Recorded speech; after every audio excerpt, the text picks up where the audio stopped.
We are all figuring out how to integrate AI into our daily work. It is a shared learning curve, and right now, no one is expected to have all the answers. But almost immediately, you encounter this scenario. You ask a language model for a specific statistic. It replies with a precise number, formatted perfectly, reading with absolute authority. You plug that number into a report. Then someone asks for your source. You go back, run a search, and discover the statistic simply doesn't exist. The model did not decide to lie to you. It performed a mathematical function. It pattern-matched its training data to produce a response that structurally looks exactly like a statistical citation, regardless of the underlying truth. The fluency and the confidence in that output are hard-coded features of how language models operate. They are not signals of accuracy. Because humans are naturally wired to trust confident, well-written communication, that gap between algorithmic fluency and factual reliability is a severe professional liability. The most common defense against this liability is a mental model that sounds logical.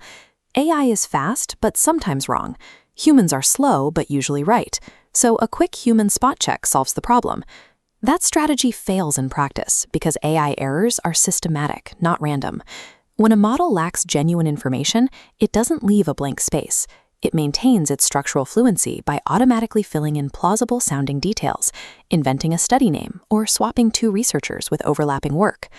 A casual human read-through is calibrated to catch the types of mistakes humans make: typos, missed words, or obvious logical leaps. It is completely unequipped to catch hyperfluent fabrications generated by an algorithm. To survive the adoption of AI at scale, teams have to abandon ad hoc gut checks. We have to build a structured, shared habit of rigorous verification. This diagram shows 4 language model failure modes. First, hallucination, generating information with zero basis. Second, factual drift, distorting accurate underlying knowledge. Third, temporal staleness, presenting outdated information as current. Fourth, context misapplication, wrongly applying localized data as universal evidence. Navigating these errors requires structured skepticism. You calibrate your scrutiny based on the claim type. Precise numerical claims demand maximum verification, while broad conceptual statements require less checking. Identifying exactly which of these 4 failure modes you are exposed to in a specific document dictates exactly how you must interrogate the text. The foundation of that interrogation is source tracing, which is distinctly different from standard cross-referencing. If you take a questionable AI claim and search for corroboration online, you will often find results. But frequently, those results are simply other pieces of AI-generated text repeating the exact same error. You have to locate the actual primary source.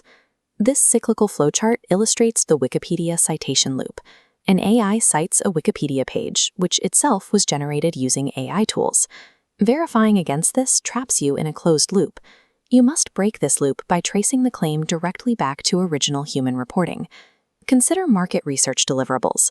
Models synthesize data, and they will often average or blend statistics from conflicting methodologies to generate a cohesive-sounding number. That synthesized number does not actually exist in reality. For professional reporting, the rule is rigid. Every major statistic must trace back to a named, dated, and findable source. If it cannot be traced, it gets removed. Confirming an AI's claim is meaningless unless you can prove exactly where that claim originated outside the AI's digital ecosystem. During the drafting phase, you won't always have the time to trace every claim to a primary source immediately. You need lightweight triage tools to spot instability. The first is internal consistency checking. Language models do not maintain strict state across long outputs. You scan the document to see if the dataset described as containing 10,000 records on page 2 is still described that way on page 7. The second tool is regeneration testing. You prompt the model with the exact same question in a completely fresh session, and you check if the output remains stable. If the AI is hallucinating a fact, it is confabulating on the spot, and the details will vary with each new generation. Consistent answers across independent sessions suggest the claim is strongly grounded in the training data. While consistency and regeneration testing cannot guarantee absolute truth, they serve as a highly efficient early warning system for structural instability in the text. Moving these tools from individual theory to organizational practice requires careful integration. Verification only works if it doesn't create a massive new bottleneck in your production process. Visualize a scalable workflow as a three-tiered funnel. Top tier, define high-risk claim categories. Middle tier, prompt the AI to self-identify and flag uncertain claims in yellow.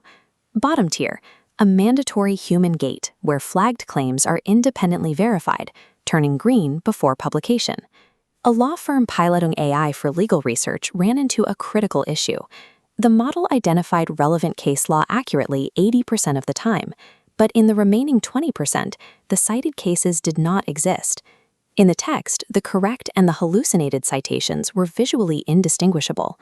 Their solution was a strict implementation of this workflow. They instituted a mandatory primary database lookup for every single cited case before any brief could move forward. That verification step added roughly 15 minutes of overhead per brief. That is a fraction of the total hours saved by utilizing AI drafting in the first place. By integrating these steps into a mandatory, shared workflow, teams ensure that the verification standard one person develops becomes a permanent asset the entire organization gets to keep. If an unverified claim slips into an internal memo, the impact is highly contained, but these stakes compound rapidly with scale. This towering stack of documents visualizes that compounding risk.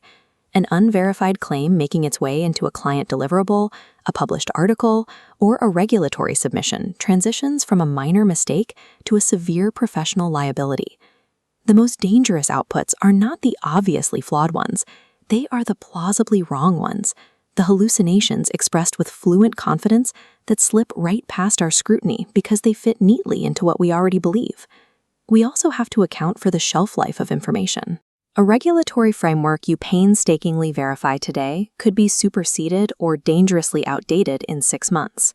Because of this, AI-generated content must carry metadata indicating exactly when it was verified. Factual truth in these systems is a perishable asset, not a permanent state. At the center of this technological shift is a very human element. Effective verification requires conscious discipline, and it must remain structurally separate from the drafting process itself. The operating rule for modern knowledge work is clear. Trust the AI's output as a highly useful starting point for your drafting, but absolutely never trust its accuracy until you have checked it independently. Document your workflows, share your verification checklists with your peers, and consciously refuse to accept grammatical fluency as a proxy for factual truth. In an era characterized by the automated generation of plausible text, rigorous human oversight is our greatest shared professional asset.